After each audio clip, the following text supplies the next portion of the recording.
नमस्कार, मैं अशोक कुमार पांडे। स्वागत है आपका टीसीएच पर और हाजिर हूं इजराइल ईरान वार की नई अपडेट्स लेकर। अभी जब मैं ये वीडियो कर रहा हूं हिंदुस्तान के टाइम के हिसाब से 10 साढ़े 10 बजे, तो खबर ये आ रही है कि इजराइल के ऊपर लगातार मिसाइलें गिर रही हैं, हिट कर रही हैं। बड़ी संख्या में कैजुअल्टी हुई है, कई सारे घर तबाह हुए हैं और ये खबरें ट्विटर से नहीं आ रही हैं, इजराइल के अपने अखबारों से आ रही हैं। टाइम्स ऑफ इजराइल पे अगर आप जाकर देखेंगे, टाइम्स ऑफ इजराइल जो इजराइल का बहुत इंपॉर्टेंट अखबार है, अगर आप वहां जाकर देखेंगे तो वहां पे साफ साफ यह बात बताई जा रही है कि लगातार हिट्स हो रही हैं और लगातार लोग घायल हो रहे हैं। दरअसल मैंने कल भी बताया था कि इजराइल ने बैन किया हुआ है पत्रकारों को कि वहां की फोटो ना खींचे, और ना केवल पत्रकारों को, लोकल लोगों को भी बैन किया हुआ है कि वहां की फोटो वीडियोज ये सारा कुछ वहां पर ना लगाएं, इसको पब्लिकली ना लगाएं। वो छुपाना चाहता है कि कितना नुकसान हुआ है। हालांकि कल रात को एक वीडियो आया नेतन्याहू का जिसमें वो खुद कह रहा है कि हमें लॉसेज हुए हैं और बहुत ट्रेजिक लॉसेज हुए हैं। इसका मतलब कि काफी नुकसान इजराइल को ऑलरेडी हो चुका है। ईरान पर भी कल हमला हुआ था, ईरान की भी कई सारी बिल्डिंग्स को उड़ाने का दावा किया गया था। असल में कल रात को ईरान ने एक नया काम किया। मैं पहले भी आपको बता चुका हूं कि अभी तक वो अपनी पुरानी और कम क्षमता वाली मिसाइल्स को यूज कर रहा था, उससे ही इतना नुकसान हुआ है। कल रात को उसने अपनी नई मिसाइल्स का एक्सपेरिमेंट किया। आसमान पे आप इन मिसाइलों को देखेंगे तो जो शेप बन रही है वो बिल्कुल अजीबोगरीब शेप है। सीधी शेप नहीं है कि मिसाइल निकली और जाके हिट करके आई। इनके बारे में यह बताया जाता है कि ये अपने टारगेट को सर्च करती हैं, ये घूमती रहती हैं, अपने टारगेट को सर्च करती हैं और टारगेट को सर्च करके उस पर हिट करती हैं। इजराइल ने यह दावा किया, जिसको हमारे कई भारतीय पत्रकारों ने दोहराया भी, कि ये जो मिसाइलें फेंकी गई थी, 3 या 4 मिसाइलें थी, इन सबको इंटरसेप्ट कर लिया गया। लेकिन कल कई सारे वीडियोस आए, उसमें एक वीडियो था, मैं यहां दिखा नहीं सकता हूं क्योंकि मिसाइल वगैरह यहां दिखती है तो वीडियोस की दिक्कत हो जाती है। लेकिन एक वीडियो था ट्विटर पर, और उस वीडियो को अगर आप देखेंगे तो वो किसी हिंदुस्तानी ने शूट किया हुआ है। जहाज में कोई हिंदुस्तानी थे, उन्होंने शूट किया हुआ है। हिंदी में उसमें आवाजें आ रही हैं और जिसमें वो बता रहे हैं कि देखो ये जो मिसाइलें हैं इनके क्या हो रही हैं, कैसे ये हिट कर रही हैं, यहां हिट करेंगी और हिट होती हुई मिसाइलें दिख रही हैं। इसका मतलब है कि कल रात को भी मिसाइलों ने हिट किया है और उस एक्सपेरिमेंट के बाद आज ईरान ने दोबारा से वहां पर मिसाइलें हिट करना शुरू कर दी हैं। नुकसान होगा, खबर लेट आएगी लेकिन आएगी जरूर। एक बात तय है कि तमाम धमकियों के बावजूद ईरान कहीं से झुकने को तैयार नहीं है। कल ही मैंने आपको बताया था कि इजराइल के जो इंटरसेप्टर्स हैं वो लगातार खत्म हो रहे हैं, और ये जो खबर आई थी वो खबर भी ट्विटर की खबर नहीं है, फेसबुक की खबर नहीं है। वॉल स्ट्रीट जर्नल पे खबर आई थी कि ईरान की मिसाइलें जिस तरह से इजराइल को हिट कर रही हैं, इजराइल के इंटरसेप्टर्स लगातार खत्म हो रहे हैं और अगले हफ्ते भर में ये इंटरसेप्टर्स पूरी तरह से खत्म हो सकते हैं। मुझे लगता है कि ईरान इजराइल के धैर्य की बड़े आराम से परीक्षा ले रहा है और अपनी मिसाइल्स को धीरे धीरे इजराइल की जमीन पर उतार रहा है, जिससे जबरदस्त नुकसान की तस्वीरें पूरे इंटरनेट पे फैली हुई हैं इजराइल की बंदिशों, इजराइल के बैन के बावजूद। इसके अलावा इंटरनेशनल लेवल पर कई सारी इंपॉर्टेंट चीजें हो रही हैं जिनको जानना बहुत जरूरी है। रशिया अब तक जो भी बयान दे रहा था वो लिमिटेड बयान थे, लेकिन ट्रंप ने जब सरेंडर और यह भी इशारा कर दिया कि न्यूक भी चलाए जा सकते हैं, न्यूक्लियर ताकत का भी इस्तेमाल किया जा सकता है ईरान की जो फार्दो एटॉमिक सेंटर है उसको खत्म करने के लिए, या फिर वेपन ऑफ मास डिस्ट्रक्शन या मदर ऑफ ऑल बम्स जिसको कहते हैं, उसको भी गिराया जा सकता है। उसके बाद रूस का एक बयान आया है और यह बयान ऑफिशियल बयान है जो उनके विदेश मंत्रालय ने जारी किया है। इस बयान को अगर आप देखें तो यह कहता है कि we warn the US against even considering direct military attack on Iran. हम चेतावनी देते हैं यूएस को, अमेरिका को, कि अगर उसने ईरान के ऊपर डायरेक्ट हमले के बारे में सोचा भी तो उसको बहुत दिक्कतें हो सकती हैं। यहां तक कि न्यूक्लियर कैटास्ट्रोफ की बात की है, जिसका इशारा यह है कि अगर आप न्यूक्लियर आर्म का इस्तेमाल करेंगे तो हम भी न्यूक्लियर पावर का इस्तेमाल कर सकते हैं। और साथ में कहा है पॉसिबल मिलिट्री असिस्टेंस, यानी कि हम ईरान को मिलिट्री की सहायता भी दे सकते हैं। अब इन सब का क्या मतलब है? अगर आपको लगता है कि रूस को ईरान से सिर्फ मोहब्बत जाग गई है तो इंटरनेशनल पॉलिटिक्स को थोड़ा गहरे जाकर समझने की जरूरत है। देखिए, असद का जो सीरिया था उसमें रशिया के लिए काफी स्पेस था। नॉर्दर्न सीरिया का एक पूरा इलाका रशिया के आप कह सकते हैं कि प्रभाव क्षेत्र वाला था। वहां रशियन आर्मी के बेसेस थे, अभी भी हैं, लेकिन काफी कम है। असद को कहां पनाह दी गई? रशिया में, मॉस्को में असद को पनाह दी गई। मिडिल ईस्ट साउथ अफ्रीका के लिए भी रास्ता खोलता है और तेल का सबसे बड़ा अड्डा तो है ही। अगर आप ईरान को देखेंगे तो ईरान ना केवल चाइना से सबसे ज्यादा ट्रेड करता है, चाइना को सबसे ज्यादा तेल भेजता है और चाइना के सामान सबसे ज्यादा खरीदता है, बल्कि रशिया के साथ भी उसके ऐसे ही रिश्ते हैं जहां पांव रखकर रशिया साउथ अफ्रीका, अफ्रीका, इन सारे इलाकों में जा सकता है, अपने बेसेज बना सकता है और निगाह रख सकता है और इस तरह से अमेरिका को कंट्रोल कर सकता है। ऐसा नहीं है कि इजराइल के साथ रशिया की कोई दुश्मनी थी। जो लोग इतिहास नहीं जानते हैं उनको मैं बता दूं कि इजराइल को यूनाइटेड नेशंस में रिकॉग्नाइज करने वाला जो पहला मुल्क था वो यूएसएसआर था। स्टालिन उस समय हुआ करते थे। यूएसएसआर ने सबसे पहले इजराइल को रिकॉग्नाइज किया था और उसके बाद भी इजराइल के साथ रशिया का ठीक ठाक रिश्ता रहा है। लेकिन पिछले कुछ सालों में इजराइल के साथ रशिया के रिश्ते लगातार खराब हुए हैं और खास तौर से जिस तरह से सीरिया में हुआ है, रशिया के सैनिकों को लौटना पड़ा है, रशिया का बेस कमजोर हुआ है। रशिया के लिए जो आखिरी ठिकाना है वो है ईरान। अब अगर फर्ज कीजिए अमेरिका अपने प्रोसेस में, अपनी प्लानिंग में सफल हो जाता है और वो प्लानिंग एक तरफ ईरान में रजीम चेंज करके वहां पर अपना कोई भाड़े का टट्टू बिठाने की है, दूसरा ईरान को सीरिया के तर्ज पर कई हिस्सों में बांट देने की है कि एक हिस्से पर अमेरिका का काबू रहे, एक हिस्से पर इजराइल का काबू रहे, एक हिस्से पर हो सकता है सऊदी अरबिया का काबू हो। यह प्लानिंग जो है अमेरिका की है। अगर ऐसा होता है तो आप खुद सोचिए कि रशिया और चाइना के लिए मिडिल ईस्ट में जगह बचना कितना मुश्किल हो जाएगा। इसलिए रशिया कभी नहीं चाहेगा कि ईरान पर अमेरिका का कब्जा हो जाए। चाइना भी कभी नहीं चाहेगा कि ईरान पर अमेरिका का कब्जा हो जाए। मैं ये नहीं कह रहा हूं कि वो अपनी मिलिट्री भेज देंगे लड़ने के लिए, लेकिन जो बात कही गई है पॉसिबल मिलिट्री असिस्टेंस, उसका मतलब बहुत साफ साफ है कि ईरान को हथियार और बाकी सारी चीजें और तेजी के साथ मुहैया कराई जा सकती हैं। जो न्यूक्लियर कैटास्ट्रोफ की बात हुई है उसका क्या मतलब है? क्या रशिया अमेरिका के ऊपर न्यूक्लियर बम फेंक देगा? ऐसा सोचना भी बेवकूफी है। लेकिन रशिया क्या कह रहा है उसके इशारे समझना चाहिए। वो ये कह रहा है कि अगर ईरान के ऊपर आप न्यूक्लियर बम फेंकते हैं तो हमें भी छूट मिल जाएगी यूक्रेन के ऊपर न्यूक्लियर बम फेंकने की, और जो होगा फिर दुनिया वो तमाशा देखेगी। न्यूक्लियर बम बना है, बहुत सारी कंट्रीज के पास है, लेकिन यूज सिर्फ एक बार हुआ है, हिरोशिमा और नागासाकी में जब अमेरिका ने किया था। और ये बात जान लीजिए कि हिरोशिमा और नागासाकी में जो बम गिरे थे, अगर आज के बमों में, आज जिस तरह के न्यूक्लियर बम अलग अलग मुल्कों के पास हैं, उससे अगर कंपेयर करेंगे तो वो बच्चे लगेंगे। उससे कई हजार गुना ज्यादा डिस्ट्रक्शन हो सकता है अभी जो न्यूक्लियर बम है। और अगर एक न्यूक्लियर बम कहीं भी गिरता है, इसका मतलब समझ लीजिए कि दुनिया अपने खात्मे की तरफ धीरे धीरे बढ़ रही है।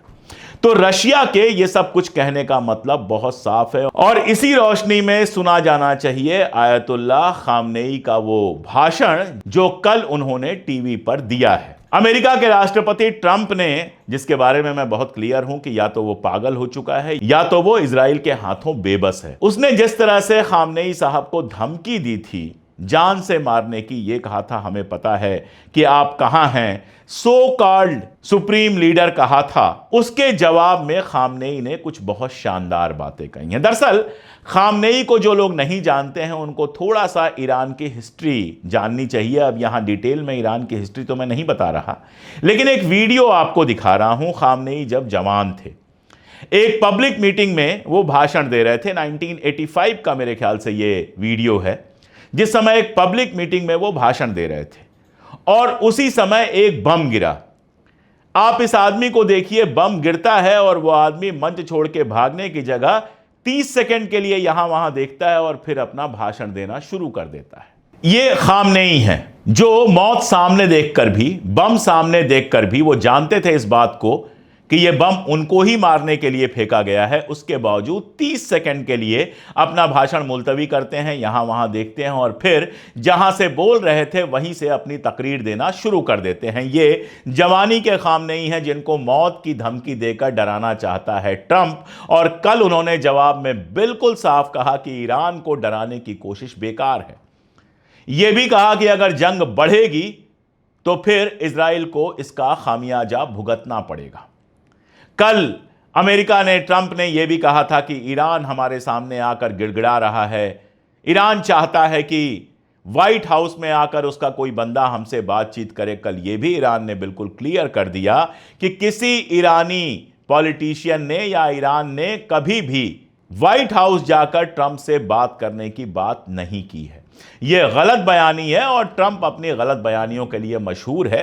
दिन भर बोलता रहता है, दिन भर उसके बयान आते रहते हैं। सुबह जो कहता है शाम को पलट जाता है, शाम को जो कहता है सुबह पलट जाता है। कुछ नेता हैं, इंडिया और पाकिस्तान जैसे कुछ देश हैं जिनके नेता कुछ भी उसका बर्दाश्त कर लेते हैं, लेकिन दुनिया में ऐसे भी बहुत सारे नेता हैं जो उसको पलट के सुना देते हैं। और आयतुल्लाह खामनेई ने तो कल जो भाषण दिया है वो ट्रंप के सीने पर सांप की तरह लोट रहा होगा। कल एक और बहुत इंपॉर्टेंट बयान आया है, वो आया है टर्की के एर्दोगान का। आप में से बहुत सारे लोग और मैं भी एर्दोगान के ऊपर कोई खास भरोसा नहीं करते हैं। सब जानते हैं कि एर्दोगान ने फलस्तीन के नाम पर भी बयान तो बहुत दिए, लेकिन साथ हमेशा इजराइल का दिया। लेकिन इस बयान के मानी है, यह बयान जो कहता है वो तो सिंपल सी बात है जो हम सब जानते हैं कि जेनोसाइड के मामले में नेतन्याहू जो है वो हिटलर से भी आगे निकल गया है, इसमें तो कोई दो राय नहीं है। हिटलर ने जो कुछ किया था वो नेतन्याहू के किए के सामने बहुत छोटा नजर आने लगा है, इसमें कोई दो राय नहीं। लेकिन इस बयान के कुछ और मानी है जिसको समझना चाहिए, और उसके लिए पहले मैं आपको एक ट्वीट दिखाता हूं जो वहां के इजराइल के एक बड़े प्रोफेसर का है, जिनका कहना है कि एक बार हम ईरान को निपटा लें तो अगला नंबर जो होगा वो पाकिस्तान का होगा। और इसी के साथ आप जानते हैं कि पाकिस्तान का नाम तो कम आता है, लेकिन यह बात बहुत पहले से है कि सीरिया को खत्म करने के बाद इजराइल का इरादा टर्की को भी खत्म करने का है, एर्दोगान को भी उसकी कुर्सी से हटाने का है। टर्की एक नाटो कंट्री है, इसीलिए यह आसान काम नहीं है। अगर टर्की के ऊपर इजराइल हमला करता है तो फिर इंग्लैंड, अमेरिका, फ्रांस जो नाटो के मेंबर्स हैं उनके लिए बड़ी मुश्किल पेश आएगी कि उस पर कैसे रिएक्ट करें, क्योंकि नाटो का समझौता यह है कि नाटो के किसी एक मेंबर पे अगर हमला होता है तो वो पूरी नाटो कंट्रीज पर हमला माना जाता है। तो उनको अगर इस समझौते का पालन करना है तो इजराइल के खिलाफ लड़ना पड़ेगा, लेकिन इजराइल के खिलाफ अमेरिका लड़े इतनी तो अब उसके पास हिम्मत भी नहीं बची है। तो इजराइल ये खेल जरूर खेल सकता है कि चलो और कुछ नहीं तो टर्की में कम से कम अपना आदमी बिठा लो, और इस खेल में अमेरिका, फ्रांस सब साथ दे सकते हैं, क्योंकि एर्दोगान को ट्रंप दोस्त तो बहुत बताता है लेकिन पसंद नहीं करता है। और एर्दोगान चूंकि काफी टाइम से वहां की कुर्सी पर हैं, काफी मजबूत बन चुके हैं, तो अगली कोशिश उनको हटाने की भी हो सकती है। ईरान के गिरने का मतलब है कि टर्की के लिए मुश्किलात अपने आप बढ़ेंगी। टर्की और ईरान में कोई दोस्ती नहीं है, कम से कम असद के मामले पर या सीरिया के मामले पे तो एर्दोगान ने सीधे सीधे ईरान की पीठ में छुरा भोंका है।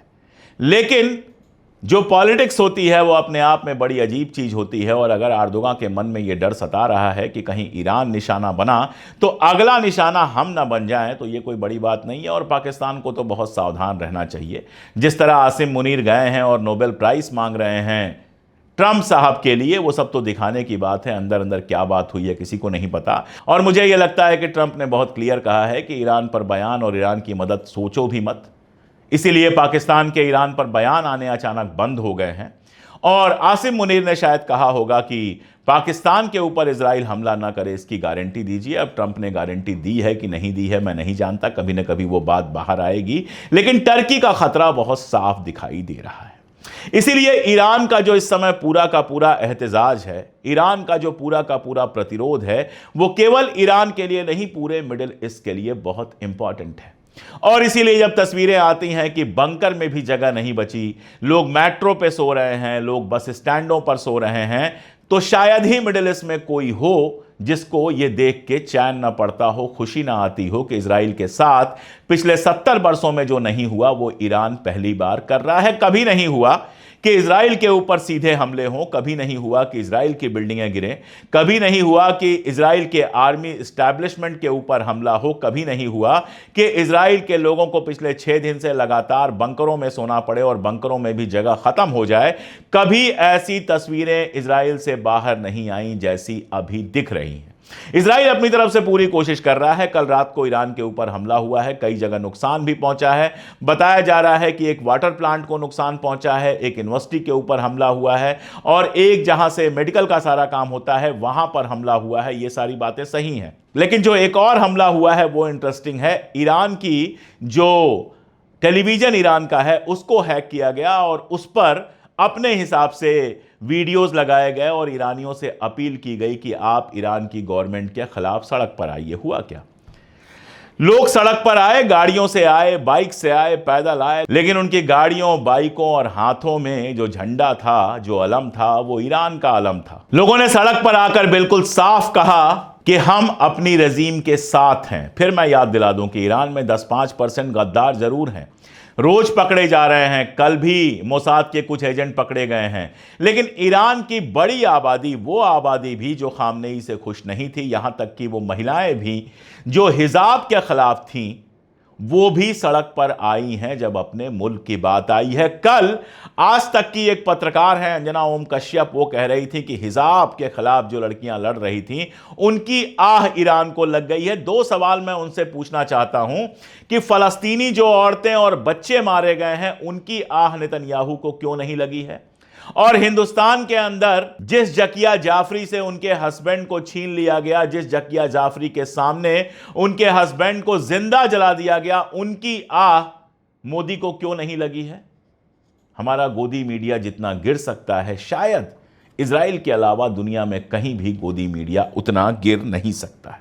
और हां, ईरान में जब भीड़ सड़कों पर थी, हाथ में ईरानी झंडा लिए हुए, उसी समय इजराइल में बेन ग्वेर निकला हुआ था। बेन ग्वेर आप जानते हैं इजराइल का सबसे जहरीला मिनिस्टर है, और लोगों ने उसको घेर कर पूछना शुरू किया कि तुमने हमको इन हालात में क्यों फंसाया कि हमको बंकर में रहना पड़ रहा है। तो बेन ग्वेर ने कहा कि हमें उम्मीद नहीं थी कि ईरान इतना मजबूत है। बेन ग्वेर और इजराइल की उम्मीद से चीज़ें बहुत आगे निकल चुकी हैं। अब सारा दारोमदार जो है वो ट्रंप और अमेरिका के ऊपर है कि क्या वो ईरान पर हमला करने की कोशिश करते हैं या कल परसों में ईरान पर हमला करेंगे। अगर बराक डेविड की माने तो अभी तक अमेरिका ने कोई फैसला नहीं लिया है। ट्रंप ये कंफर्म कर लेना चाहता है कि इस हमले के बाद पहला तो ईरान की जो न्यूक्लियर फैसिलिटी है वो पूरी तरह से खत्म हो जाएगी, और दूसरा ये कि कहीं अमेरिका को लंबी लड़ाई में तो नहीं फंसना पड़ेगा। कल खामनेई ने अपने भाषण में एक बात तो क्लियर कर दी है कि लड़ाई तो लंबी चलेगी। अगर अमेरिका आता है तो अमेरिका को लंबा नुकसान उठाना पड़ेगा। अफगानिस्तान हो, इराक हो या वियतनाम हो, हर जगह अमेरिका जब घुसा है तो बहुत नुकसान उठाकर आया है। इस बार तो हालत यह है कि टकर कार्लसन जैसे मागा के और ट्रंप के समर्थक कह रहे हैं कि ईरान में मत जाओ, बहुत नुकसान होगा। और एक और बात बताई है बराक डेविड ने कि विटकॉफ और अरगाची के बीच, ईरान के विदेश मंत्री अरगाची और विटकॉफ के बीच लगातार फोन पर बातचीत हो रही है।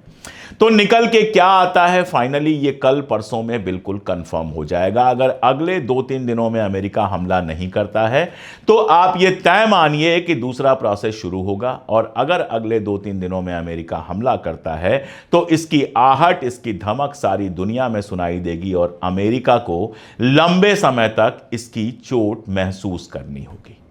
अभी फिलहाल मेरे पास यही अपडेट्स हैं। जब नई अपडेट्स आएंगी तो उन अपडेट्स के साथ मैं आपके बीच में फिर से हाजिर होऊंगा।